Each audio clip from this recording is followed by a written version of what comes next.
So interrupt ড্রিভেনটা বলতেছিলাম যে কোনো একটা প্রসেসকে স্টপ করে, অর্থাৎ প্রসেসর হয়তো অন্য কোনো একটা কাজ করবে, আমি মাঝখানে তাকে স্টপ করে এই কাজটা কমপ্লিট করায়, দেন হচ্ছে আবার যে আগের কাজটা করতেছিল সেটাতে হচ্ছে আবার রিটার্ন করে দিব। সো এই প্রসেসটার নামটা হচ্ছে interrupt driven input output. So এখানে দেখি interrupt driven input output and external device can force the microprocessor to stop executing the current program temporary so that it can execute another program as known as interrupt service routine. So এই যে কাজটা করতেছে, ধরেন অন্য একটা external device, কারণ আমরা তো ডিভাইস নিয়েই কাজ করতেছি, যে ইনপুট আউটপুট যে ডিভাইসগুলো এইগুলো কীভাবে হচ্ছে ডেটা ট্রান্সফার করে এটাই করতেছি। সো এইখানে ওই ডিভাইসটা যেই কাজটা করে সেটা হচ্ছে হোল্ড পজিশনে নিয়ে যায়, তার কাজটা কমপ্লিট করে, দেন আবার যে কাজটা করতেছিল তাকে হচ্ছে ওইটা ব্যাক করে দেয়। আর এই কাজটার কথাই বলতেছি আমরা হচ্ছে ইন্টারাপ্ট সার্ভিস রুটিন। এইটার একটা এক্সাম্পল হচ্ছে কাইন্ড অফ ধরতে পারেন কিবোর্ড। কিবোর্ড কী কাজ করে? একটা ইনপুট ডিভাইস, যখন আপনি একটা কি প্রেস করেন, সে অলরেডি প্রসেসর হয়তো অন্য কোনো একটা কাজ করতেছে, প্রসেসরের কাজটাকে সে কী করে একদম মিনিমাম একটা টাইমের জন্য হচ্ছে স্টপ করে দিয়ে কিবোর্ডের কি যে প্রেস করলেন ওই কাজটা কমপ্লিট হয়, দেন হচ্ছে আবার আগের যে প্রসেসটা রান করতেছিল সেটাতে হচ্ছে আবার ব্যাক করে যায়। সো এইটা হচ্ছে একটা এক্সাম্পল, একটু পরে আমরা একটু ইলাবোরেটলি দেখব। After completing this program, a return from the interrupt instruction can be executed at the end of the service routine to return control at the right place in the main program. So ওই আগের কথাটাই বলা হয়েছে যে যখন আমাদের এই interrupt যে ডিভাইসটা করলো তার কাজ যখন কমপ্লিট হয়ে যাবে, আগে যে মেইন প্রোগ্রামটা চলতেছিল তার কাছে হচ্ছে সে কী করবে, কন্ট্রোলটা হ্যান্ড ওভার করবে আবার। সো এই যে কিবোর্ডের কথা বলতেছিলাম, কিবোর্ডের যখন আপনি একটা সুইচ প্রেস করেন সে কী করে, সিপিইউ যে আছে তার যদি কোনো এক্সিকিউশন রান হইতে থাকে তাকে হচ্ছে স্টপ অবস্থায় করে কিবোর্ডের কাজটা কমপ্লিট করে দেন আবার ওই প্রোগ্রামটাকে আবার রিজিউম করে দেয়। সো এইখানে একটু এক্সাম্পলের একটু লাইনস বলা আছে, দেখি কি বলা আছে। The CPU executes other program as soon as a key is pressed, keyboard generates an interrupt. So যখন কিবোর্ডের একটা কি প্রেস করা হয়, কিবোর্ড একটা ইন্টারাপ্ট জেনারেট করে। ইন্টারাপ্ট মানে কি, স্টপ করে দেওয়ার একটা মেকানিজম প্রসেসরকে। The CPU will response to the interrupt, CPU হচ্ছে ইন্টারাপ্ট যেটা করলো, অর্থাৎ সে যে একটা সিগন্যাল দিচ্ছে যে আমার একটা কাজ আসছে, তুমি এখন স্টপ করো, আমার কাজটা কমপ্লিট করো। সো ওইটাকে আমরা বলতেছি হচ্ছে ইন্টারাপ্ট। আর ওইটার ইন্টারাপ্টটা হচ্ছে কি, সিপিইউ রেসপন্ড করে যে হ্যাঁ আমি একটা ইন্টারাপ্ট পাইছি, আচ্ছা আমাকে এখন রেসপন্ড করতে হবে। দেন রিড দ্য ডাটা, ডাটাটা রিড করে কিবোর্ড থেকে যেই ডাটাটা আসছে, ধরেন আপনি আপনার নাম লিখলেন, ওই ডাটাটা হচ্ছে সে রিড করে, দেন হচ্ছে আবার কি করে, অরিজিনাল যে প্রোগ্রামটা আগে রান হচ্ছিল তার কাছে হচ্ছে কন্ট্রোলটা হ্যান্ড ওভার করে।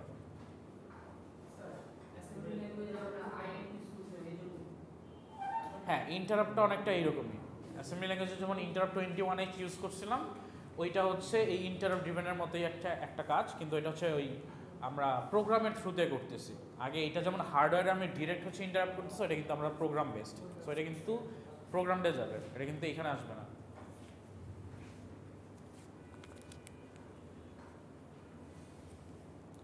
Next of all, interrupts are useful when interfacing input-output devices at relatively low data transfer rates such as keyboard inputs.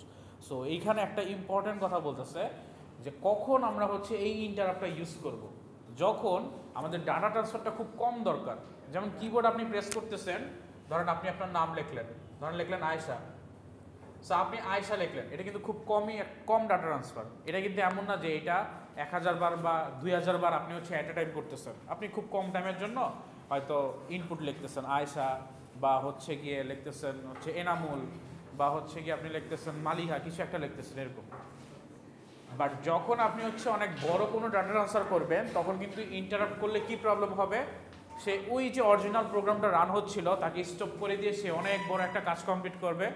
তার মানে আপনার কাছে কী মনে হবে, একটা কাজ থামাই দিয়ে আরেকটা কাজ করতেছে।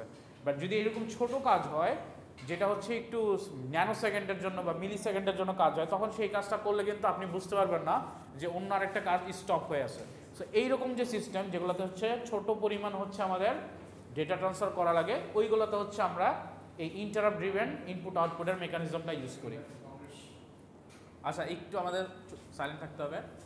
নেক্সটে বলা আছে interrupt processing allows the processor two execute other software while the keyboard operator is thinking about what to type. So এইখানে আরেকটা কথা বলা আসছে যে যখন আপনি হয়তো কিবোর্ডে অনেক কিছু লিখতেছেন, ওয়ার্ড ফাইলে আপনি হয়তো 100 লাইন লিখতেছেন, বাট আপনি কি অ্যাট এ টাইম লিখতে থাকেন? আপনি হয়তো 2-3টা ওয়ার্ড লেখেন, তারপর একটু চিন্তা করেন যে আচ্ছা কী লিখবো, তারপরে হয়তো আরেকটু চিন্তা করেন যে আচ্ছা এটার পরে এটা ভুল হয়ে গেছে, একটু কাটি, অন্য আরেকটা কীভাবে লিখবো। এরকম করে কী করেন আপনি একটু চিন্তা করেন, লিখেন, মানে আপনার লেখার মধ্যে কিন্তু একটু একটু করে গ্যাপ থাকে। ওই গ্যাপে কী হয়, সে যে অরিজিনাল প্রোগ্রামটা আছে তার কাছে কন্ট্রোল হ্যান্ড ওভার করে দেয়। সো ওই অরিজিনাল প্রোগ্রামটা রান করতে থাকে, যখন আপনি আবার লেখা শুরু করেন সে আবার কী করে ইন্টারাপ্ট করে, আপনার ডাটাটা ট্রান্সফার করে, দেন আবার হচ্ছে যখন আপনি স্টপ হয়ে যান সে কী করে আবার অরিজিনাল প্রোগ্রামের কাছে কন্ট্রোলটা হ্যান্ড ওভার করে। তার মানে মোস্ট প্রবলি বোঝা গেছে যে ছোটো ছোটো কাজ যদি আমাদের করার দরকার পড়ে তাহলে আমরা ইন্টারাপ্ট ড্রিভেন কাজটা হচ্ছে বা ইনপুট আউটপুটের যে মেকানিজম ওটা ইউজ করতে পারবো। এটা হচ্ছে একটা টাইমলাইন বলা আছে, দেখেন যে ধরেন একটা মেইন প্রোগ্রাম, এটা পুরো টাইমলাইনে চলতেছে, বাট মেইন প্রোগ্রামের মাঝখানে আপনি হচ্ছে কিবোর্ডে কিছু একটা টাইপ করলেন, হয়তো প্রোগ্রামটা চলতেছে, এর মাঝখানে আপনি কিবোর্ডে কিছু একটা লিখতে চাইলেন। সো যখন লিখবে সে কী করে, এখানে একটা ইন্টারাপ্ট রেজ করে, অ্যান্ড এই টাইমটার জন্য কিবোর্ড তার কাজ করে ফেলে, তারপরে আবার মেইন প্রোগ্রামটা চলতে থাকে। চলতে চলতে আপনি হচ্ছে কী করলেন, হয়তো প্রিন্টার একটা প্রিন্ট দিলেন, প্রিন্টার কী করে একটা শর্ট টাইমের জন্য হচ্ছে ইন্টারাপ্ট করে প্রিন্টিংয়ের কাজটা কমপ্লিট করে, দেন আবার কি ওই মেইন প্রোগ্রামটা চলতে থাকে, দেন এরকম করে আরও বাকিগুলোর ক্ষেত্রেও সেম। সো যখন আপনাদের খুবই মিনিমাল টাইমের জন্য হচ্ছে ইন্টারাপ্ট দরকার হবে তখন হচ্ছে, বা মিনিমাল টাইমের আপনার ডাটা ট্রান্সফার দরকার হবে ইনপুট আউটপুট ডিভাইসে, তখন এটা কাজ করবেন। বাট আপনার যদি খুব হিউজ পরিমাণ ডাটা দরকার হয়, যে আপনি একটা ডাটা মনে করেন কোনো জায়গা থেকে হচ্ছে কপি করে নিয়ে আসতেছেন অনেক বড় ডাটা, তখন কিন্তু এই প্রসেস করলে কাজ হবে না, কারণ তখন যদি আপনি অন্য একটা টাস্ককে স্টপ করে এই কাজটা করেন তাহলে কি হয়ে যাবে, আপনার কাছে মনে হবে যে ওই টাস্কটা থেমে গেছে, আমি যেটা করতেছি পরেরটাই কিন্তু অলওয়েজ রান হইতে থাকবে, আগেরটা কিন্তু স্টপ হয়ে যাবে।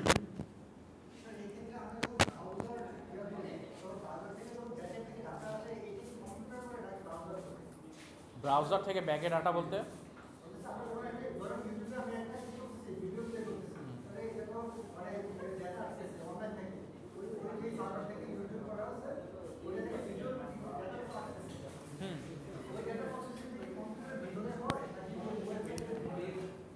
ওইটা হচ্ছে আপনি ইউটিউবে দেখতেছেন না, ওইটা হচ্ছে আপনার ওই সার্ভারে রান হচ্ছে, এটা আপনার সার্ভারে না, আপনি ব্রাউজারে জাস্ট লোড করতেছেন, ব্রাউজারে জাস্ট ওর ইন্টারফেসটা লোড করতেছেন, বাট তার ডাটা লোড হচ্ছে এখানে, বাট ওইটা আপনি দেখতেছেন, আপনি জাস্ট ডাটাটা হচ্ছে এখান থেকে নিয়ে আসতেছেন, কিন্তু আপনার এখানে আপনি সেভ করতেছেন না বা রাখতেছেন না, বুঝতে পারছেন?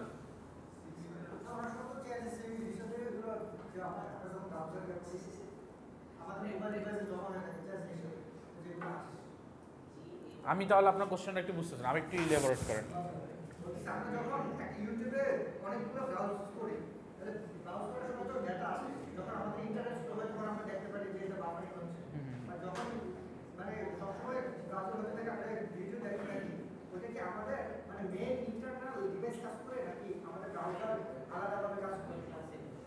ব্রাউজার তো প্রসেসর ছাড়া কাজ করবে না, ডিভাইসের মধ্যেই তো ব্রাউজার রান করতেছে, ব্রাউজার তো প্রসেসর রান করতেছে, ব্রাউজারের জিনিসগুলো ব্রাউজার তার মতো করে মেমোরি হিসেবে রাখতেছে, কিন্তু ওইটা আপনার এক্সট্রা করে রাখতেছে না।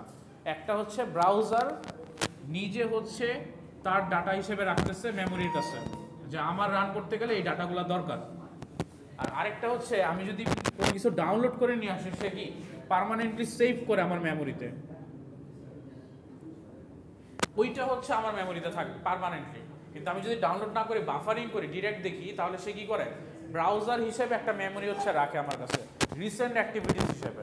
সো রিসেন্ট অ্যাক্টিভিটিসটা যখন আপনি আবার রিলোড দিয়ে দেন ওটা আবার ডিলেট হয়ে যায়, ডিলেট হয়ে গেলে আপনার আবার রিলোড করতে হয়।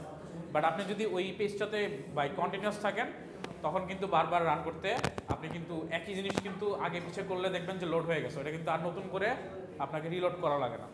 আচ্ছা এত সাউন্ড হচ্ছে কেন?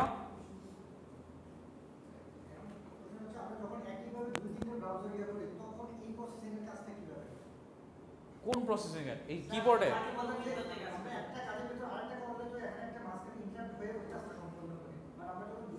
আচ্ছা আপনি একটু মিসম্যাচ করতেছেন, আপনি যে প্রসেসরের কথা বলতেছেন এটা কিন্তু ইন্টেল কোর আই এ বা i5 এর কথা, আর আমরা যে প্রসেসর পড়তেছি এটা কিন্তু 8086, দুইটার মধ্যে কিন্তু অনেক ডিফারেন্স আছে। সো দুইটার সাথে একটা ম্যাচ করেন না। এইখানে যেমন হচ্ছে এটা সিঙ্গেল কোর প্রসেসর, অর্থাৎ এই প্রসেসরে আর কোনো কোর নাই। আপনি যখন মাল্টিকোর করে চলে যাচ্ছেন তখন এক একটা কোর এক একটা কাজ করে। ধরেন আপনি ব্রাউজার ইউজ করতেছেন, এই দুইটাতে ব্রাউজার চলতেছে, আরেকটা কোরে হচ্ছে গিয়ে আপনার ভিডিও চলতেছে, ধরেন আপনি অন করে রাখছেন, আরেকটাতে আপনি গান ছেড়ে রাখছেন, মিউজিক চলতেছে, তখন কিন্তু ডিভাইড হয়ে যায়। আবার হ্যাঁ থ্রেডেরও হচ্ছে কি আপনার ওই সফটওয়্যার থ্রেডেরও কাজ আছে। সো অনেক কিছু কিন্তু এখানে রান হয় প্যারালালি। জাস্ট এইটা হচ্ছে ইনপুট আউটপুট ডিভাইসে যখন মাইক্রোপ্রসেসর 8086 কাজ করে তার একটা এক্সাম্পল, সে কীভাবে কাজ করতো।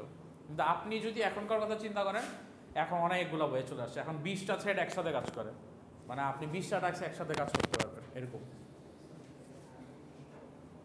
আচ্ছা নেক্সট, এটা কোশ্চেন আছে কারো যে কীভাবে ইন্টারাপ্ট হচ্ছে, কীভাবে কাজগুলো কমপ্লিট করতেছে?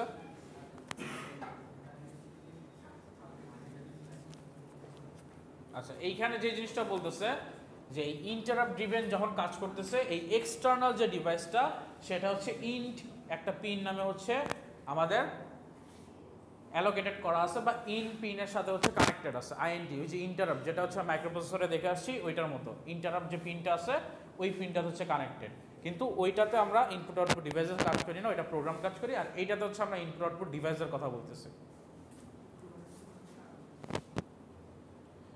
নেক্সট এখন হচ্ছে আমরা দুইটা ইন্টারাপ্টস দেখব, একটা হচ্ছে এক্সটার্নাল ইন্টারাপ্টস আর একটা হচ্ছে ইন্টারনাল। এখন এক্সটার্নালটা কি আর ইন্টারনালটা কি মোটামুটি বোঝাই যাচ্ছে যে এক্সটার্নাল হচ্ছে আমি বাইরে থেকে কোনো একটা ইন্টারাপ্ট করব, আর ইন্টারনাল হচ্ছে আমার ভিতর থেকে কোনো একটা ইন্টারাপ্ট হবে। সো এই এক্সটার্নালের মধ্যে আবার হচ্ছে দুইটা পার্ট আছে, একটা হচ্ছে মার্কসেবল আর একটা হচ্ছে নন মার্কসেবল। এক্সটার্নাল বোঝা গেছে যখন আমি হচ্ছে আউটসাইড কোনো জায়গা থেকে কোনো একটা ইন্টারাপ্ট করব তখন আমি এটাকে এক্সটার্নাল বলতেছি, আর দুইটা হচ্ছে মার্কসেবল আর নন মার্কসেবল। একটু কি বলতেছি, maskable interrupt can be enabled or disabled by instruction. তার মানে এই যে এক্সটার্নাল যে আপনি একটা ইন্টারাপ্ট দিচ্ছেন, এটা যদি কোনো ইনস্ট্রাকশনের মাধ্যমে দেন তাহলে সেটা হচ্ছে মার্কসেবল। আর যদি আপনি ইন্টারাপ্টটা হয় হচ্ছে মাউস ক্লিক, কিবোর্ড ক্লিক, বা হচ্ছে সরি এইটা না, সেকেন্ড ওয়ান নন মার্কসেবল বলতে বোঝাচ্ছে যখন আপনার পাওয়ার ড্রপ হয়, পাওয়ার ড্রপের যে ক্ষেত্রে যে ইন্টারাপ্টটা হয়। হ্যাঁ না, কিছু সময় পিসি অফ হয়ে গেল তো সব স্টপ, বাট একটা সময় হয় কি আপনি ভোল্টেজ ডাউন হয়ে গেছে, দেখবেন ওই টাইমটাতে কম্পিউটার কিছু একটা কাজ করতেছে না, বা হচ্ছে একটু বিপ মারছে, বিপ করে আবার অন হয়ে গেছে। ওই টাইমগুলোকে বলতেছে হচ্ছে আমাদের নন মার্কসেবল ইন্টারাপ্ট। মার্কসেবল ইন্টারাপ্টের এক্সাম্পল অলরেডি আমরা দেখে ফেলছি, সেটা হচ্ছে মাউস ক্লিক আর কিবোর্ডের। এটা আমরা দেখছি যে আমরা কিছু ইনস্ট্রাকশন দেই, ইনস্ট্রাকশন দিয়ে হচ্ছে ইন্টারাপ্টটা করি। আর নন মার্কসেবলটা হচ্ছে আমাদের কাছে থাকে না, এটা আমাদের হ্যান্ডে নাই। এটার একটা এক্সাম্পল বলা আছে, ধরেন আপনার নর্মালি মাইক্রোপ্রসেসর 5 ভোল্টে রান করতেছে উইথ 110 এসি ভোল্ট। এখন এর মাঝখানে কোনো একটা পাওয়ার ফেইলার হয়, পাওয়ার ফেইলার হয়ে সে এই 110 থেকে 90তে নিচে চলে আসছে। 90 নিচে চলে আসলে মাইক্রোপ্রসেসর কী করে, আর রান করতে পারে না, সো সে করে পাওয়ার ড্রপ করে। ড্রপ করার পরে এইখানে যে ইন্টারাপ্টটা হয় মিলি সেকেন্ডের জন্য, এই ইন্টারাপ্টটাকে আমরা হচ্ছে নন মার্কসেবল বলতেছি। আর এইটাকে বলা হয়, এইটা কন্ট্রোল করে হচ্ছে যে পাওয়ার ফেলার সেন্সিং সার্কিট। আমরা বলি না যে ওই এইটার একটা নাম বলা আছে, ধরেন ফিউজ টাইপের আর কি অনেকটা বলা হয়, যে এইটা হচ্ছে কি করে আর্থিং বাড়ি দিলেও, কারেন্ট বাড়ি দিলেও হচ্ছে কিছু হয় না, আবার কিছু কিছু কম্পোনেন্টস কারেন্ট আপ ডাউন করলে নষ্ট হয়ে যায়। সো এটার জন্য হচ্ছে এক্সটার্নাল করে কিন্তু বলা হয় যে এটাতে এই জিনিস দেওয়া আছে, ড্রপ করলেও কিছু হয় না। আবার কিছু কিছু ক্ষেত্রে হ্যাঁ এক্স্যাক্টলি পাওয়ার স্টেবিলাইজার, কিছু কিছু ক্ষেত্রে আমরা এক্সটার্নাল করে ডিভাইসও ইউজ করি। এই যে ফ্রিজের ক্ষেত্রে এই জিনিসটা হয়তো আমরা পাওয়ার স্টেবিলাইজার ইউজ করতাম যাতে হচ্ছে পাওয়ার আপ ডাউন না করে আর কি। সো এইটা হচ্ছে ওইটার একটা এক্সাম্পল, যে যখন এরকম হয় ওইটাকে আমরা বলতেছি হচ্ছে নন মার্কসেবল। আর যখন হচ্ছে আমরা কোনো একটা ইনস্ট্রাকশন মাধ্যমে হচ্ছে কি ইন্টারাপ্ট করি তখন ওইটাকে বলা হচ্ছে মার্কসেবল। এই দুইটা ক্লিয়ার? আচ্ছা ইন্টারনাল ইন্টারাপ্ট হচ্ছে আপনি যদি কোনো ইনস্ট্রাকশনের মাধ্যমে করেন, এটা হচ্ছে কাইন্ড অফ বলতে গেলে যে আপনার কোনো একটা ক্যালকুলেশনের মধ্যে ভ্যালু চলে আসলে হচ্ছে ওভারফ্লো হয়ে গেল, অর্থাৎ যেই ভ্যালু আসার কথা ওর থেকে বের হয়ে গেল। যেমন আপনি যদি চিন্তা করেন যে আপনার ওই অ্যাসেম্বলি কোডের ইনস্ট্রাকশন আসবে কত হাই 16 বিট, বাট এমন কোনো কিছু করে ফেললেন 16 বিট থেকে ভ্যালু বেড়ে গেল হচ্ছে হয়ে গেল 18 বিট। আর 18 বিট হয়ে গেলে সে কী করবে, ওইটা তো আর সে কাজ করতে পারবে না, তখন সে একটা ইন্টারাপ্ট জেনারেট করবে। সো এইটার কথাই বলতেছে যে যখন ওভারফ্লো হয়ে যায়, যখন ভ্যালু হচ্ছে আননোন চলে আসে, বা ইনফিনিটি টাইপের যেটা বলি ডিভিশন বাই জিরো এরকম যদি চলে আসে, তারপরে হচ্ছে কি যদি ইললিগাল কোনো কোডের হচ্ছে কি আপনি এক্সিকিউট করতে চান, অর্থাৎ ও কোডটা ঠিক নাই, রং কিওয়ার্ড দিয়ে আপনি কাজ করতে গেছেন, তখন সে কী করে একটা ইন্টারাপ্ট দেয়, বা ইন্টারাপ্ট করে হচ্ছে এখানে ব্লক ক্রিয়েট করে। সো এইটা হচ্ছে ইন্টারনাল, যে আপনি এইটার ক্ষেত্রে কি হয় যে আমরা কিছু কিছু টাইমে নিজে থেকে ইন্টারাপ্টটা করতে চাই, হয়তো আপনি কোনো একটা স্পেশাল কোনো রিকোয়ারমেন্টসের জন্য করতে চান, অথবা আপনি চান যে এর থেকে বের হয়ে গেলে বেশি হয়ে গেলে আমি তাকে স্টপ করাই দেবো, ইন্টারাপ্ট করে দেবো। ধরেন আপনার ওই যে কন্ডিশন যেমন যে 16 বিটের বেশি চলে গেলে আমি ইন্টারাপ্ট করে দেবো, এটা আমি নিজের ইচ্ছায় চাই যে এর থেকে বেশি আমি চাচ্ছি না। সো তখন আমরা কি করব, ইন্টারনাল ইন্টারাপ্টসটা হচ্ছে ইউজ করি। সো এইটাও হচ্ছে মেকানিজম 8086 প্রসেসরে করা আছে, যাতে এইরকম কোনো যদি ইলিগাল কিছু চলে আসলে যাতে হ্যান্ডেল করতে পারে। আচ্ছা, নেক্সট ওয়ানটা হচ্ছে আমাদের কাছে খুবই ইম্পর্টেন্ট, এটা হচ্ছে ডিরেক্ট মেমোরি অ্যাক্সেস। অ্যান্ড এইটার মধ্যে হচ্ছে আমাদের কিছু ম্যাথমেটিক্যাল টার্মও আছে। সো এইটার কনসেপ্টটা আমাদের একটু ভালো করে বুঝতে হবে, যে ফার্স্টে এটা কীভাবে কাজ করে, অ্যান্ড দেন হচ্ছে এটা কী কাজ করে এটা আমরা দেখবো। এটার একটা ক্যালকুলেশন আছে। So direct memory access or DMA is a type of input-output technique in which data can be transferred between microcomputer and memory external device such as the hard disk without microprocessor involvement. So microprocessor involve করে না, এটা একদম ফার্স্টে বলেছিলাম যে আমাদের এখন পর্যন্ত যতগুলো ডাটা ট্রান্সফার আমরা করতাম, যে ধরেন ইনপুট আউটপুট ডিভাইস, এটা হচ্ছে মেমোরি,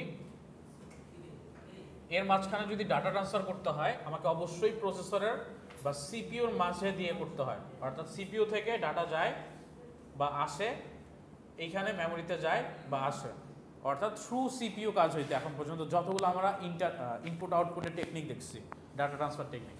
বাট ডিএমএ এমন একটা টেকনিক যে হচ্ছে এই প্রসেসরকে ইনভলভ করে না। সে কি করে, এই নিজেদের মাঝখানে কোনো একটা মেকানিজম দিয়ে ডাটা ট্রান্সফার করে ফেলে, কিন্তু তার জন্য হচ্ছে এক্সট্রা আরেকটা আমাদের চিপ দরকার হয়। এই চিপটার কথাই বলতেছি, যেটার নাম হচ্ছে ডিএমএ কন্ট্রোলার চিপ 8237।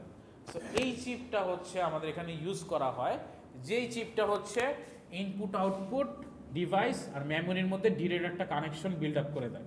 সো তারা নিজেদের মধ্যে হচ্ছে গিয়ে কানেকশন বিল্ডিং করে ডাটা ট্রান্সফার করে ফেলবে। সো এটাতে আমাদের সুবিধা কি হচ্ছে, in the mean time CPU অন্য কোনো কাজ করতে পারবে। বাট নর্মালি যদি আমরা আগের চিন্তা করতাম কি হইতো, সিপিইউকে আমরা অফ করতেছি বা সিপিইউকে এই টাস্কের জন্য অ্যালোকেট করতেছি বা কিছু টাইমের জন্য হোল্ড করে তারপরে অন্য টাস্কটা কমপ্লিট করে তারপরে আবার রিটার্ন করতেছি। বাট এইখানে ক্ষেত্রে প্রসেসরটা আমি ফ্রি পেয়ে যাচ্ছি। সো এইটা হচ্ছে একটা ভিজুয়াল রিপ্রেজেন্টেশন, যে নর্মালি আমরা আগের যেগুলোতে করতাম প্রোগ্রাম ইনপুট আউটপুটে যদি চিন্তা করি, সিপিইউ থেকে ভ্যালু আসতেছে, মেমোরি থেকে ইনপুট আউটপুট থেকে যাচ্ছে, যদি ট্রান্সফার করি ইনপুট আউটপুট থেকে কিছু একটা ইনপুট যাচ্ছে, তারপর ওইটা আবার চলে আসতেছে মেমোরিতে। সেম মেমোরির ক্ষেত্রেও এই ডিফারেন্সটা হয়। বাট যখন আমরা ডিএমএ ইউজ করি, ডিএমএ যে কন্ট্রোলার এই চিপ, সে এমন একটা মেকানিজম ক্রিয়েট করে যার জন্য ইনপুট আউটপুট নিজে ডিরেক্ট মেমোরিতে অ্যাক্সেস করে কাজ করতে পারে, তাকে আর এই সিপিইউর থ্রুতে কাজ করা লাগে না। এইটা কি ক্লিয়ার? আচ্ছা, এখন আমরা দেখব যে এই জিনিসগুলো মেকানিজমগুলো কীভাবে কাজ করে টোটালি। সো এটার মেকানিজমে যদি আমি একটু শর্ট ভিউ বলি, তাহলে ফার্স্টে যে জিনিসটা হয়, ইনপুট আউটপুট ডিভাইস হচ্ছে একটা রিকোয়েস্ট হচ্ছে ডিএমএ কন্ট্রোলার কাছে দেয়। ডিএমএ কন্ট্রোলার হচ্ছে ওই যে এক্সট্রা করে যে চিপটা আমরা ইউজ করলাম, ডিএমএ কন্ট্রোলার একটা রিকোয়েস্ট দেয় এই আরকিউ পিনের মাধ্যমে, যে আমার এখন কোনো কিছু একটা ডাটা ট্রান্সফার করা লাগবে। আর ডিএমএ কন্ট্রোলারের এই বিআর যে পিনটা আছে, এটা হচ্ছে বাফার রিকোয়েস্ট। সে কি করে, সেই পিনটা হচ্ছে মাইক্রোপ্রসেসরের কাছে যায়, গিয়ে বলে যে আমি এখন কোনো একটা কাজ করব, তুমি আমাকে এই যে বাসগুলা ফ্রি করে দাও। বাসগুলো হচ্ছে এই যে এখানে যেটা হচ্ছে ইনপুট আউট মেমোরির সাথে যে কাজ করতেছে প্রসেসরে, এই বাসগুলোকে আমাকে ফ্রি করে দাও, এখানে আমি এখন কি ইনপুট আউটপুট ডিভাইসের কাজ করব। সো ইনপুট আউটপুট ডিভাইসের কাজ করার জন্য যে ফ্রি করার জন্য রিকোয়েস্ট করে, তখন মাইক্রোপ্রসেসর কি করে, এই যে এইচএলডি, এটা হচ্ছে একনলেজমেন্ট একটা পিন, সে এই একনলেজমেন্ট পিনের মাধ্যমে একটা ফিডব্যাক দেয় যে এইখানে তোমার রিকোয়েস্টটা গ্র্যান্টেড হয়ে গেছে। যখন সে ফিডব্যাকটা পায়, এটা ডিএমএ কন্ট্রোলার বলে কি বাফার গ্র্যান্ট হয়ে গেছে। বাফার বুঝেন, একটা টেম্পোরারি টাইমের জন্য কোনো কাজ করার আগে কাজ করার জন্য যে ওইটা হচ্ছে বাফার বলতেছে, যে একটা টেম্পোরারি আমরা একটা কাজ করবো, এটা একটা memory allocation. So buffer granted হয়ে গেছে, সে বলবে যে তোমার বাসগুলো ফ্রি হয়ে গেছে, বাস গ্র্যান্টেড। বাস রিকোয়েস্ট করবে, তারপরে বাস গ্র্যান্টেড হয়ে যাবে, দেন এই অ্যাকনলেজমেন্টটা সে কি পাঠাবে, ইনপুট আউটপুট ডিভাইসের কাছে পাঠাবে, যে আমি যে রিকোয়েস্টটা করছি, তোমার যে রিকোয়েস্টটা আসছিল, এটা হচ্ছে এখন গ্র্যান্ট হয়ে গেছে। সো ইনপুট আউটপুট ডিভাইস তখন কী করবে, এই যে এইখানের থ্রুতে, এই বাসগুলোর থ্রুতে হচ্ছে ডাটা ট্রান্সফারগুলো শুরু করে দেবে। বুঝতে পারছেন কীভাবে হচ্ছে? ফার্স্টে ইনপুট আউটপুট ডিভাইস ডিএমএ কন্ট্রোলারের কাছে রিকোয়েস্ট পাঠাচ্ছে, রিকোয়েস্টটা হচ্ছে এই বিআর পিনের মাধ্যমে মাইক্রোপ্রসেসরের কাছে গেছে, গিয়ে বলতেছে বাসগুলোকে ফ্রি করে দাও। মাইক্রোপ্রসেসর এই মেমোরির বাসগুলোকে ফ্রি করে দিচ্ছে, ফ্রি করে দিয়ে বলতেছে যে হ্যাঁ তোমার বাসগুলো ফ্রি হয়ে গেছে, তোমাকে আমি গ্র্যান্ট করে দিচ্ছি। সেই গ্র্যান্টটা হচ্ছে একনলেজমেন্ট পিনের মাধ্যমে আবার ইনপুট আউটপুট ডিভাইসের কাছে চলে যাচ্ছে, একটা সিগন্যাল যে সে বুঝতে পারতেছে ওকে ফাইন আমি পেয়ে গেছি। তারপরে ইনপুট আউটপুট ডিভাইস কী করবে, এই মেমোরির সাথে তার ডাটা ট্রান্সফারটা কমপ্লিট করে ফেলবে।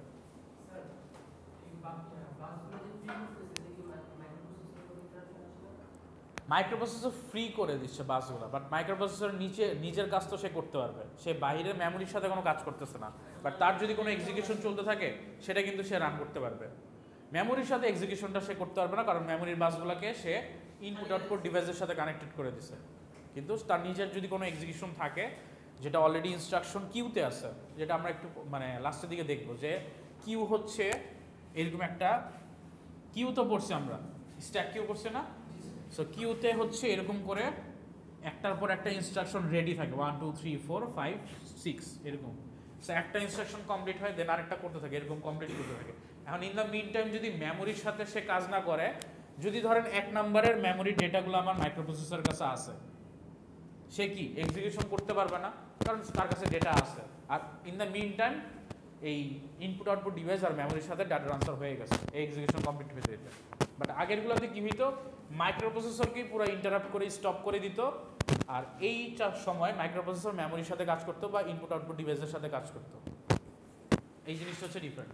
তারপরে যখন কাজটা কমপ্লিট, ডাটা ট্রান্সফার কমপ্লিট হয়ে যাবে, সে কি করবে, এই বাসগুলোকে আবার ফ্রি করে দিবে মাইক্রোপ্রসেসরের সাথে কাজ করার জন্য।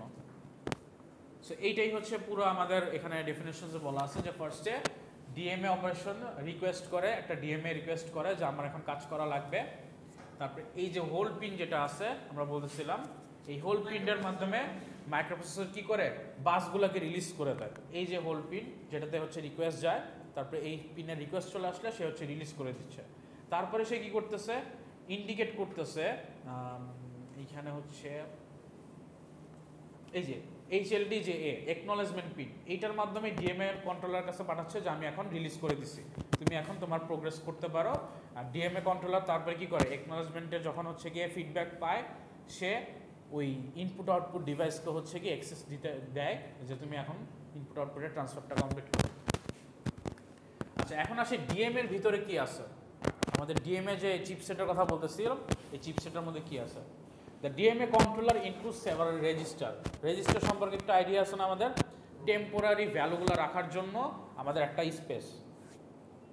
The DMA address register contains the memory address to be used in the data transfer. এই যে ডাটা যখন ট্রান্সফার করবে, যখন আমরা দেখতেছিলাম এখানে যে ডাটা ট্রান্সফার যখন করবে, ডিএমএ কন্ট্রোলার ডিসাইড করতেছে যে মেমোরির কোন জায়গার সাথে হচ্ছে ইনপুট আউটপুট ডিভাইসের ডাটা কানেকশনটা হবে, এইটা হচ্ছে সে কন্টেইন করে।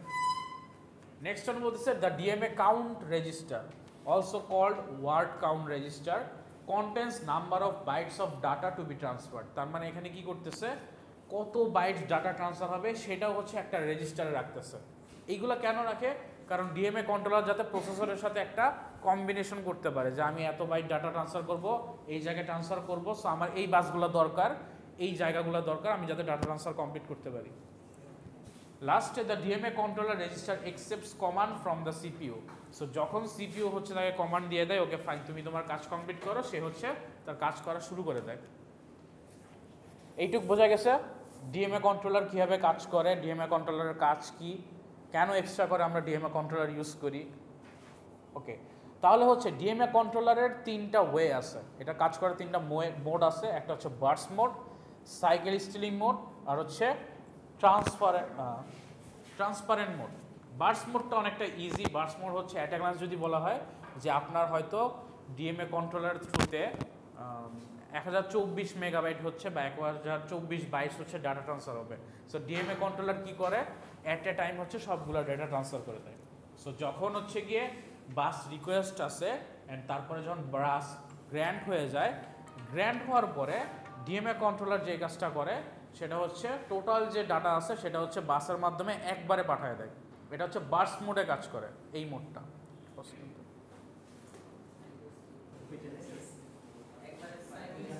আচ্ছা, সো বার্স্ট মোড যেই কাজটা করে যে যতগুলো বাইটস আছে অ্যাট এ টাইম হচ্ছে সবগুলো হচ্ছে পাঠিয়ে দেয়। এখন আমরা দেখি যে এই কাজগুলো ওয়ান বাই ওয়ান কীভাবে হয়। An entire block of data is transferred in one continuous sequence. So একই সিকোয়েন্সে পাস হয়ে যাচ্ছে। Once the DMA controller is granted access to the system buses by the CPU, so CPU যখন তাকে হচ্ছে গিয়ে বাসের অ্যাক্সেসটা দিয়ে দিচ্ছে, গ্র্যান্ট করে দিচ্ছে, it transfers all bytes of data in the memory data block before releasing control of the system back to the CPU. So যখন গ্র্যান্ট করে দিচ্ছে সে সবগুলো ডেটা পাস করে দিচ্ছে, পাসের মাধ্যমে কোথায় মেমোরি বা ইনপুট আউটপুট ডিভাইসেসে এটা পার করে দিচ্ছে, যত এর আগ পর্যন্ত সিপিইউকে সে কন্ট্রোল দিচ্ছে না, যে সিপিইউকে আমি বাসটা রিলিজ করে দিচ্ছি না যতক্ষণ না পর্যন্ত কাজ কমপ্লিট না হচ্ছে। This mode is useful for loading programs or data files into memory. So মেমোরিতে যদি তুমি আপনি যদি ডাটা ফাইল রাখেন বা লোড করেন তাহলে এটা হচ্ছে খুবই useful, but it makes the microprocessor CPU inactive for a relatively long periods of time. So এইটা যেই কারণে বলতেছে যে যখন আপনি কাজ করতেছেন যদি অ্যাট এ টাইম সব ডাটাটা পাঠিয়ে দেন, তার মানে কি হচ্ছে, সিপিইউ তার নিজের কাজ করে কিন্তু স্টপ হয়ে বসে থাকবে, কারণ সে তো মেমোরির সাথে অ্যাক্সেস করতে পারতেছে না, নেক্সট ইনস্ট্রাকশনগুলো আনতে পারতেছে না। সো তখন কি হবে, আইডল অবস্থা বা ইনঅ্যাক্টিভ অবস্থায় বসে থাকবে।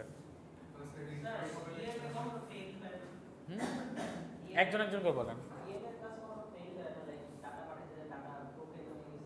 হ্যাঁ, এটা হইতে পারে, যদি ধরেন ডাটাটা হচ্ছে না থাকে এটা প্রবলেম হইতে পারে, বা ওই যে আপনি যেটা বললেন যে এক্সটার্নাল করে পাওয়ার ফেলিওর হয়ে গেল, তখন ওই যে ইন্টারাপ্ট হয়ে যাবে, তখন তো পুরো সিপিইউ ইন্টারাপ্ট হয়ে যাবে, তখন কিছু করার নাই, এরকম ফেলিওর তো হইতেই পারে।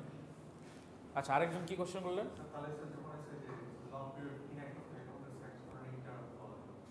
হ্যাঁ, যখন লং পিরিয়ডের, এটা তো ইন্টারাপ্টিভ ইন্টারাপ্ট না, তখন আমরা হচ্ছে ইনপুট আউটপুট টেকনিক করতেছি। ইন্টারাপ্টটা হচ্ছে গিয়ে একটা মাইনর টাইমের জন্য করতেছে বা একটা অ্যাটলিস্ট একটা টাইমের জন্য, বাট যখন লং পিরিয়ডের জন্য হয়ে যাচ্ছে, বাট আমি তখন ডিএমএ ইউজ করেই কাজ করতেছি, তখন আমরা এটাকে বাস মোড বলতেছি। আচ্ছা, এখন যদি লং পিরিয়ড হয়ে যায় তাহলে তো আমাদের কোনো লাভ হচ্ছে না, আলটিমেটলি তো আমরা আগের মধ্যে চলে আসলাম। বাট এইগুলারও এক একটার ইউজফুলনেস আছে। কখন, যখন আমি প্রোগ্রাম লোড করব তখন কিন্তু আপনি একটু ওয়েট করবেন, যে ধরেন আপনি একটা গেম অন করলেন, গেমটা একটু লোড হচ্ছে, আপনি কিন্তু ওয়েট করবেন। বাট এটা যদি সবসময় লোডিং হইতে থাকে তখন আপনি ইউজ করবেন না। সো এইটাকে আমরা যখন সলিউশন করতে যাই আমরা চলে আসছি সাইকেল স্টিলিং মোডে, যে এটার আরেকটা মোড আছে। একটা মোড হচ্ছে লোডিংয়ের জন্য কাজ করে, সাইকেল স্টিলিং মোডটা হচ্ছে আরেকটা ওয়েতে কাজ করে। সে কি করে, যখন বাস রিকোয়েস্ট হয় আর বাস যখন গ্র্যান্ট হয়ে যায়, তারপরে সে কী করে, অ্যাট এ টাইম 1 বিট করে ডাটা হচ্ছে পাস করতেছে, 1 বাইট করে ডাটা হচ্ছে পাস করতেছে। সো সে কি করে, যখন অ্যাক্সেস পায়, the DMA controller after transferring 1 byte of data release the control system to the buses. তার মানে সে 1 বাইট করে ডাটা পাস করে, তারপরে কন্ট্রোলটা আবার কি সিপিইউকে দিয়ে দেয়, দেন সিপিইউ তার একটু কাজ করে, তারপরে আবার ডিএমএ কি করে, রিকোয়েস্ট করে হচ্ছে গিয়ে ডাটাগুলা 1 বাইট পাস করে, দেন আবার সিপিইউকে কন্ট্রোল দিয়ে দেয়, সিপিইউ তার কাজ করে, দেন আবার ডিএমএ রিকোয়েস্ট করে 1 বাইট ডাটা ট্রান্সফার করে। সো এই প্রোগ্রামটা রিপিটেডলি চলতে থাকে। হ্যাঁ, এটাই হচ্ছে বলতেছে যে এইটাতে হচ্ছে আমাদের টাইম কনজিউম হয় একটু বেশি, বাট এইটারও কিন্তু অ্যাডভান্টেজ আছে, যে আমি কিন্তু সিপিইউকে একটা লং টাইমের জন্য হচ্ছে গিয়ে ওয়েট করে রাখলাম না। সো আমি এর মাঝখানে কিন্তু সিপিইউকে ওই যে বাসগুলো দিয়ে অন্য কাজগুলো ইনস্ট্রাকশনগুলো রান করে দিচ্ছি, আর ইন দ্য মিন টাইম আমি কিন্তু ডাটা ট্রান্সফার করতেছি। সো আলটিমেটলি আমাকে ডিসাইড করতে হয় যে আমি কোন প্রোগ্রামের জন্য কোন কোন ইনপুট আউটপুট টেকনিকটা ইউজ করব। আমি কি ডিএমএ ইউজ করব, প্রোগ্রাম ইনপুট আউটপুট ইউজ করব, আর ডিএমএ ইউজ করলেও এর কোন মোডটা ইউজ করব, এটা কি বাস মোডে যাবে নাকি সাইকেল স্টিলিং মোডে যাবে। সো এই সবগুলাই আমাদের এই প্রসেসরে প্রোগ্রাম করে দেওয়া থাকে। সো আপনি যখন একটা প্রোগ্রাম লোড করেন সে বাস মোডে লোড হয়। আপনি যখন একটা প্রোগ্রামকে এইরকমভাবে কাজ করতে যান যে অনেক বড় প্রোগ্রাম, বাট আমি চাচ্ছি যে এর মধ্যে প্রসেসর কাজ করবে, আপনি অন্য কাজগুলো করতেছেন, তখন প্রসেসর এই মোডে বা সাইকেল স্টিলিং মোডে চলে যায়। সো এইটাকেই হচ্ছে আমরা আসলে মেকানিজম করি, এইটা নিয়ে পুরো কম্পিউটার আর্কিটেকচার পুরো রান করে। এইটা লেভেলে রিসার্চ লেভেল হয়, পিএইচডি লেভেল হয়, যে কত এফিসিয়েন্টলি আমি আমার প্রসেসরকে কাজ করাইতে পারি। আচ্ছা, লাস্ট হচ্ছে, আচ্ছা এইটা তো অলরেডি জানেন। আচ্ছা ঠিক আছে, এটা অলরেডি বলে ফেলছি যে একবার যখন হয় তখন কন্ট্রোলটা আবার কি সিপিইউ পায়, সিপিইউ আবার বাসের সাথে কাজ করে ফেলে, আবার ডিএমএ কন্ট্রোলার কি আবার রিকোয়েস্ট করে, আবার 1 বাইট ট্রান্সফার করে, আবার বাসকে পাঠায় দেয়। বলেন।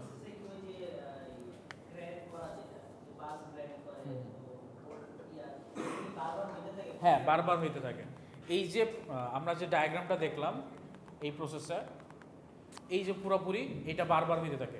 একবার যায়, কন্ট্রোলিং পায়, 1 বাইট পাস করে, দেন আবার কন্ট্রোলিং সিপিইউ নিয়ে নেয়, সিপিইউ নিয়ে সিপিইউর কাজটা করতে থাকে, তারপর আবার ডিএমএ হচ্ছে রিকোয়েস্ট করতে থাকে, in the mean time request করে আবার 1 বাইট ট্রান্সফার করে। বুঝি নাই, আবার একটু বলো।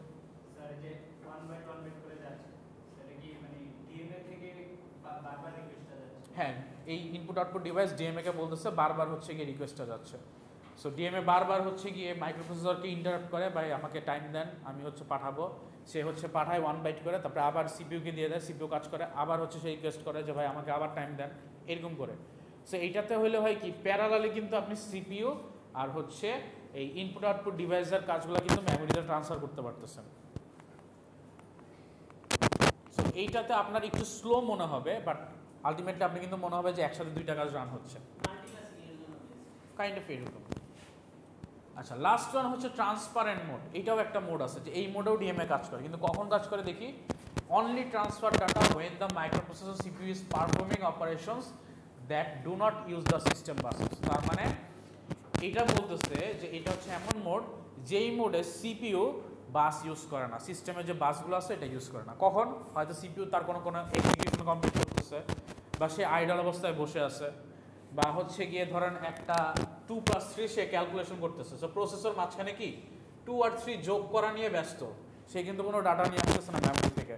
সো ওই টাইমে কি সিস্টেম বাসটা কি ফ্রি হয়ে থাকবে না। সো ট্রান্সপারেন্ট মোড হচ্ছে ওই টাইমেই কাজ করে, যে যখন সে প্রসেসরকে ফ্রি পায় বাসগুলোকে তখনই সে কাজ করবে, এছাড়া সে কাজ করবে না। কিন্তু এটাতে প্রবলেম কি, হ্যাঁ ফোর্সফুলি প্রসেসরকে অফ করবে না, যখন সে জায়গা ফাঁকা পাবে তখনই কাজ করবে। কিন্তু এটাতে প্রবলেম কি, যে এটা খুবই ইনএফিশিয়েন্ট, আমি আমার কাজটা এখন চাইতেছি বাট এখন করতে পারতেছি না। So this is the slowest mode to transfer a block of data, yet it is also the most efficient in terms of overall system performance. But যেহেতু স্লো ঠিক আছে, বাট যদি আমি চিন্তা করি আমি সিপিইউকে কখনোই ব্রেক করতেছি না, যখনই ফাঁক পাচ্ছি কাজ করতেছে, এটা কিন্তু আবার কি এফিশিয়েন্ট অনেক দিক দিয়ে চিন্তা করা যায়, যে আমার কাজটা হচ্ছে কিন্তু সে কাউকে স্টপ করতেছে না। নেক্সটে বলা হচ্ছে while the disadvantage is that the hardware needs to be determined when the CPU is not using the system buses which can be complex। তো এইখানে একটা প্রবলেম চলে আসছে, সেটা হচ্ছে বুঝলাম আমি খুব স্লো কাজ করতেছি বা আমি মাঝখানে কাজ করতেছি, এফিশিয়েন্ট হচ্ছে, কিন্তু প্রবলেম হচ্ছে আমি বুঝবো কীভাবে যে সিপিইউ এখন ফ্রি আছে কিনা ফ্রি নাই। এইটা বোঝার জন্য আমাকে কি এক্সট্রা করে আবার হার্ডওয়্যার ইমপ্লিমেন্ট করতে হবে, যে আমাকে এইটা বোঝার জন্য একটা মেকানিজম রাখতে হবে, ওইটা আবার হচ্ছে কি টাইম কনজিউম করবে। সো এইটা হচ্ছে তার খুবই একটা কমপ্লেক্স ব্যাপার, যে আমার প্রতিবার চেক করতে হচ্ছে যে সিপিইউ ফ্রি আছে না সিপিইউ কোনো একটা কাজ করতেছে।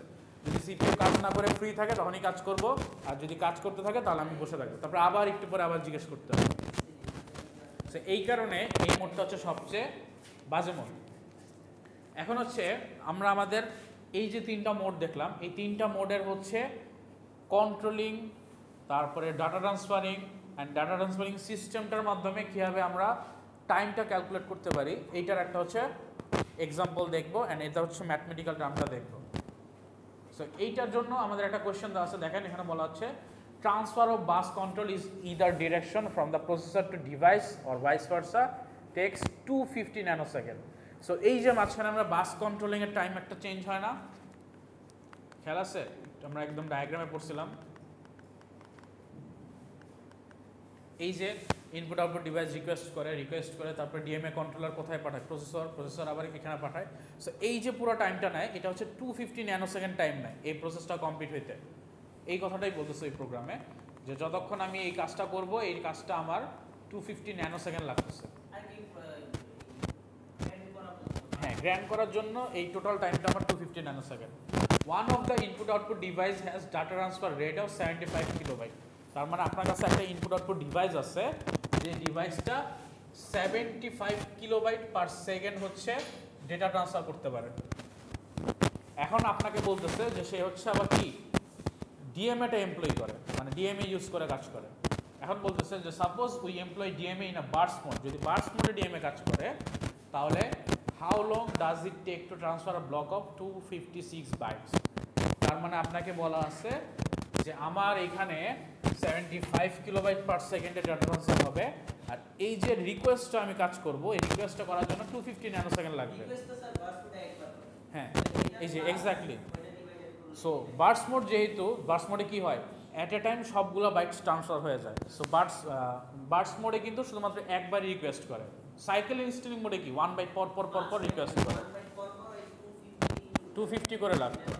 বাট এখানে কি হচ্ছে 256 অ্যাট এ টাইম হচ্ছে পাস হবে। তার মানে আমাকে এখন যে কাজটা করতে হবে সেটা হচ্ছে প্রথমে আমাকে রিকোয়েস্ট গ্র্যান্ট করতে হবে। এটা যদি একটু ডায়াগ্রাম দেখি, প্রথমে আমাকে একটা রিকোয়েস্ট গ্র্যান্ট করতে হবে। দেখেন 250 ন্যানোসেকেন্ড সে হচ্ছে রিকোয়েস্ট গ্র্যান্ট করবে, গ্র্যান্ট করে বলবে যে আমি রিকোয়েস্ট করতেছি, আমাকে হচ্ছে ডাটা ট্রান্সফার করতে দেন। তারপরে যখন সে রিকোয়েস্ট অ্যাক্সেস গ্র্যান্টেড করবে, ডাটাটা ট্রান্সফার হবে, অ্যান্ড দেন সে কী করবে বাসগুলো আবার রিলিজ করবে না। সো বাস রিলিজের প্রসেসটা কিন্তু আবার কি সেম ওয়েতে না, 250 ন্যানো সেকেন্ড পর্যন্ত পুরোটা রিকোয়েস্ট অ্যাকসেপ্ট যাবে, গিয়ে ফ্রেশ হয়ে চলে আসবে, রিলিজ করবে। সো তার মানে কি, আমি প্রথমে 250 ন্যানো সেকেন্ড নিচ্ছি হচ্ছে বাসটা নেওয়ার জন্য, অর্থাৎ কাজ করার জন্য, গ্র্যান্ড করার জন্য। দেন আমি ডাটাটা ট্রান্সফার করতেছি, দেন আবার 250 ন্যানো সেকেন্ড লাগতেছে কি বাসগুলো রিলিজ করে দেওয়ার জন্য। সো টোটাল আমাকে কি 50 ন্যানো সেকেন্ড কিন্তু আমার টাইম কনজিউম হচ্ছে গ্র্যান্ডিং আর রিলিজিং করার জন্য। আর ইন দ্য মিন টাইম আমি হচ্ছে ডাটা ট্রান্সফার করতেছি। না, ফিক্স না, এটা ডিপেন্ডস করতেছে এক এক সময় এক একটা টাইম লাগবে। সো এটা ইনপুট আউটপুটের, বুঝি নাই। হ্যাঁ, ম্যাথের সময় আপনাকে বলে দেওয়া থাকবে যে এটা কত থাকবে। ল্যাবের ক্ষেত্রে না, ল্যাবের সাথে এটার কানেকশন। ল্যাবে হচ্ছে আমরা ল্যাঙ্গুয়েজে কোডিংটা শিখবো, ল্যাবে আমরা এইগুলো করবো না, হার্ডওয়্যার করবো। আচ্ছা স্যার, হ্যাঁ তখন হচ্ছে আপনার ইনপুট আউটপুট ডিভাইসের উপরে ফিক্স হয়, আপনার মাদারবোর্ডের কম্পেটিবল কেমন, বাসগুলো কত আছে, বাসের মধ্যে কি হচ্ছে কোনো চেঞ্জ আছে না। যেমন 16 বিটের যদি আপনি মাদারবোর্ড ইউজ করি তাহলে একরকম, বুঝি না। কোনো সমস্যার কারণে ওই যে পাওয়ার ফেলার হইতে পারে, ওইখানে ডিএমএ যদি অফ হয়ে যায়, বা আপনার ডিএমএর যে লাইন্সগুলো আছে এগুলো তো প্রতিনিয়ত আপডেট হয়। সো আপনার যদি আগের মাদারবোর্ড হয় তাহলে ওইটা একরকম হবে, যদি আবার আপনার নিউয়েস্ট হয়, যেমন টেকনোলজি আপডেট হচ্ছে, আমাদের স্পিড বাড়তেছে, ওই যে মেগাহার্টজ আমরা দেখি না র্যামের ক্ষেত্রে কী হয়, মেগাহার্টজ বাড়তেছে। সো এগুলো যদি নতুন নতুন হয়, প্রসেসরগুলো যদি আপডেট হয়, ওগুলো কিন্তু আস্তে আস্তে কমতে থাকে। হ্যাঁ, এইটা এরকম না, এটার বেসিক এরকম, মানে এইগুলোর কম্পোনেন্টসের আপডেট ভার্সনই হচ্ছে এরকম। এটা যেমন একটা প্রসেসর পড়তেছেন, এখন আপনি এই প্রসেসরের মাল্টিপল একসাথে করে আমরা হচ্ছে একটা প্রসেসর মেক করি। আগে আমরা হচ্ছে একটা প্রসেসরকেই বলতাম হচ্ছে এটা একটা প্রসেসর, বাট এখন আমি এইরকম টাইপের 10টা প্রসেসর একসাথে অ্যাড করে এইটাকে বলতেছি হচ্ছে প্রসেসর। এই এখন যখন আমি একটা টাস্ক প্রসেসরকে কমপ্লিট করতে দেই, সে কী করে ডিভাইড করে দেয় সবগুলোর মধ্যে, এই জন্য অনেক ফাস্ট কাজ করে। এখানে দুইটা কনসেপ্ট কাজ করে, একটা হচ্ছে কোর আর একটা হচ্ছে থ্রেড। কোরে হচ্ছে কি আলাদা আলাদা কম্পোনেন্টস থাকে, ওটা ডিভাইড হয়। আবার থ্রেড হচ্ছে আপনি ট্রেডিং হ্যান্ডেল করেন। ট্রেডিংয়ের মধ্যে আমরা পড়ছিলাম জাভাতে খেয়াল আছে, হার্ডওয়্যার থ্রেডিং আর সফটওয়্যার থ্রেডিং, আমরা সফটওয়্যারটা দেখেছিলাম। সো হার্ডওয়্যারেও কিন্তু এরকম থ্রেডিং আছে, যে কীভাবে একটা স্টপ করে একটা কাজ করে, একটা স্টপ করে একটা কাজ করে, রুটিন মেনটেন করে হার্ডওয়্যারের ক্ষেত্রেও। সো তখন হচ্ছে কিন্তু আমাদের এই অনেকগুলো হচ্ছে খুব ইজিলি হয়ে যায়। বাট যদি সিঙ্গেল করার কথা চিন্তা করি, এইটা সবসময় ফিক্স থাকে না, এটা ডিপেন্ডস করে হচ্ছে আপনার বাস কয়টা আছে। সিস্টেম বাস যদি 16টা থাকে, 16টা রিলিজ করতে যে টাইম লাগবে, 64টা রিলিজ করতে কিন্তু বেশি টাইম লাগবে। সো এইটা হচ্ছে ডিপেন্ডস করতেছে আপনার বাসের লাইন কয়টা আছে, বাসে কম আছে কিনা, বেশি আছে কিনা, এটা মাদারবোর্ডের উপর ডিপেন্ড। না, আপনাকে ডিরেক্ট টাইমটা দেওয়া থাকবে যে কত টাইম হচ্ছে আপনার লাগবে, বাস সংখ্যা ওইটা বলা থাকবে না। ওইটার কোনো আমাদের বের করার কোনো ওয়ে নাই, ওইটা হচ্ছে আমরা ক্যালকুলেট করে বের করি। সো বার্স্ট মোডে কি হচ্ছে 250 ন্যানো সেকেন্ড রিকোয়েস্ট গ্র্যান্টেড করার জন্য, আর রিলিজ করার জন্য 250 ন্যানো সেকেন্ড। সো আপনাকে যদি একবার বলা থাকে যে আপনার 250 ন্যানো সেকেন্ড লাগবে, তার মানে আপনি বুঝতে পারতেছেন একবার গ্র্যান্টের জন্য লাগবে, একবার রিলিজের জন্য লাগবে, তার মানে রেট ডাবল লাগবে। সো ডাবল লাগবে, আর প্লাস হচ্ছে বলা হচ্ছে এই যে মাঝখানে যে ডাটা ট্রান্সফার হবে, এইটার একটা রেট দেওয়া আছে 75 kilobyte per second. So 75 kilobyte per সেকেন্ডে কাজ করবে। বাট আমরা এখানে কি পাচ্ছি, ন্যানো সেকেন্ড না। সো আমাদের সেকেন্ডটাকে ন্যানো সেকেন্ডে কনভার্ট করে তারপরে কাজগুলো করা লাগবে। সো এখন আসি, আমরা দেখি কীভাবে কাজ করি। এই ম্যাথটা খুবই সিম্পল, জাস্ট আমরা কনসেপ্টটা বুঝতে পারলেই আমাদের এনাফ। সো প্রথমে আমাদের ডিএমএ কাজ করে কি 250 ন্যানো সেকেন্ডে, যেটা হচ্ছে কি প্রসেসর থেকে ডিএমএতে কন্ট্রোল পাস করে। আর আরেকটা হচ্ছে কি রিলিজ করার জন্য, এই যে back bus control from DMA to processor, তার মানে রিলিজের জন্য 250 আর রিকোয়েস্টের জন্য গ্র্যান্ট করার জন্য 250, এই দুইটা আমরা অ্যাডিশন করলাম। এখন মাঝখানে আমাদের যে কাজটা সেটা হচ্ছে আমাদের ক্যালকুলেশন করতে হবে ডাটা ট্রান্সফার, যে হচ্ছে 250 আর 256 ছিল না, 250 ছিল, আচ্ছা 256 ছিল, এখানে মানে 250 দিয়ে দিছি না, এই লাইনটাতে লেখা ভুল হয়েছে, বাকি সব ঠিক আছে, এটাতে 256 হবে আর কি। আচ্ছা, সো 256 বাইটস করতে ট্রান্সফার রেট। এখন এটা আমরা ক্যালকুলেট করবো কীভাবে,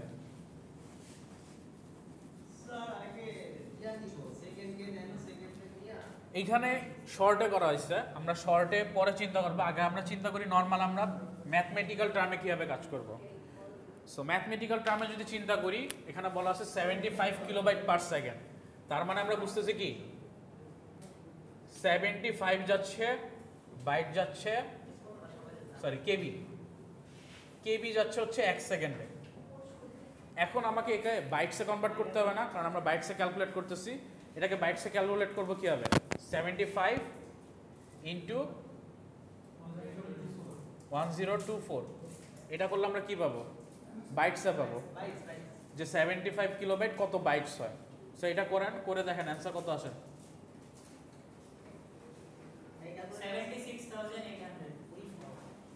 76,800। সো 76,800 বাইট যাচ্ছে কতটুকু? 1 সেকেন্ডে। সো 1 বাইট যাচ্ছে কততে? আর হচ্ছে 256 এ যাচ্ছে কততে? এটা একটু ক্যালকুলেট করেন। এটা হচ্ছে কি 1/76,800, 1 ডিভাইডেড বাই 76,800 ইন্টু 256।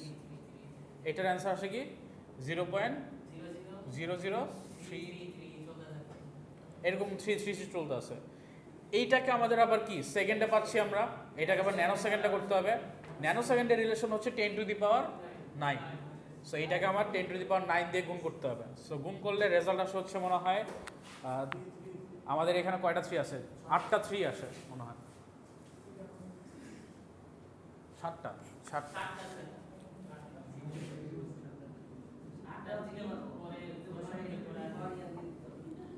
সো এইরকম হচ্ছে আমাদের অ্যান্সারটা আসে মনে হয়।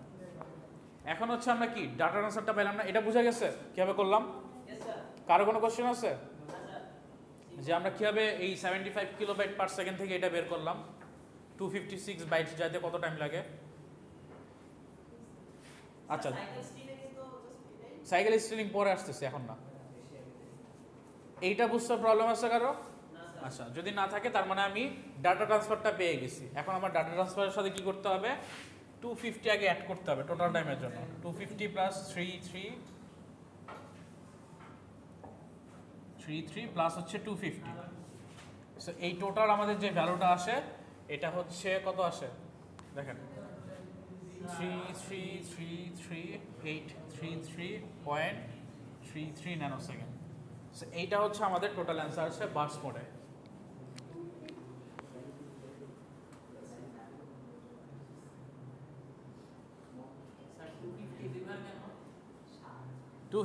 একবার হচ্ছে আমরা যে বাস রিকোয়েস্ট করে গ্র্যান্ড করলাম, আর যখন আমার এক্সিকিউশন কমপ্লিট হয়ে গেল তখন আমাকে বাস আবার রিলিজ করে দিতে হবে না, রিলিজের জন্য 250 টাইম। সো একবার রিকোয়েস্ট গ্র্যান্ড করার জন্য টাইম, তারপর আমি ডাটা ট্রান্সমিশন কমপ্লিট করলাম, দেন আবার যখন আমি রিলিজ করে দিলাম রিলিজের জন্য আবার হচ্ছে 250 ন্যানো সেকেন্ড টাইম। আমাকে একবারই কোশ্চেনে বলা থাকবে যে টাইম কত লাগতেছে, আমাকে গেস করে নিতে হবে যে এটা মাল্টিপল হবে। বাট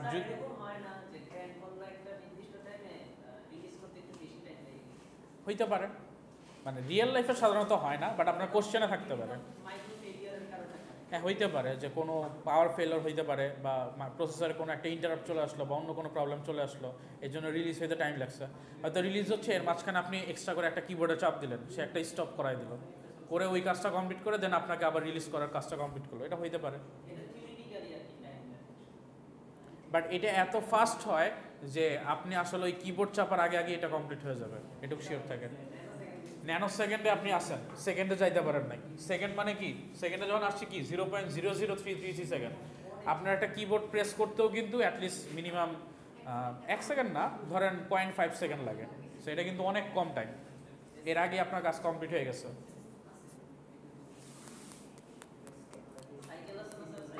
এখনো বোঝার প্রবলেম আছে কারো? বুঝতে প্রবলেম আছে? তাহলে হচ্ছে আমরা আজকে এই পর্যন্ত রাখবো, আমরা হচ্ছে এর বাইরে যাব না। আপনারা বাসায় প্র্যাকটিস আছে না, আরেকটা প্র্যাকটিস না, একটা কোশ্চেন হয়তো আমার কাছে আছে, এটা আমি প্র্যাকটিস দিব, এটা প্র্যাকটিস করেন, আর এইটা পুরোটা বোঝার ট্রাই করেন। আচ্ছা, এইখানে যে কাজটা করছে, আমরা যে কাজটা করছি এটা একবারে করা হয়েছে। আমরা কি করছি অ্যাকচুয়ালি, এখানে 256 গুণ করছি, ডিভাইডেড বাই করছি কি আসলে 75 ইন্টু 1024 করছি না এই লাইনটাতে। এই সবাই একটু খেয়াল করেন, এই কাজটা তো আমরা কি করছি 256 গুণ করছি, ডিভাইডেড বাই কি করছি 75 ইন্টু 1024 করছি না, এইটাই ডিরেক্ট হচ্ছে এইখানে লেখা হয়েছে 256 ডিভাইডেড বাই 75 ইন্টু 1024। এইটার টোটাল টাইমটা বের করা হয়েছে। আমরা 3টা লাইনে জাস্ট বোঝানোর জন্য করছি, এখানে আপনি একটা লাইনে করছেন। আপনি 3টা লাইন করলেও হবে, বা একটা লাইন যদি করেন তাতেও কোনো প্রবলেম নাই, দুইটাতেই মার্কিং পাবেন। ঠিক আছে, আজকে আমরা এই পর্যন্তই রাখবো। সাইকেল স্টিলিংটা আমাদের একটু বুঝে কাজ করতে হবে, সো সাইকেলিং স্টিলিংটা আমাদের একটু টাইম লাগবে। ঠিক আছে, অফ করে দেন।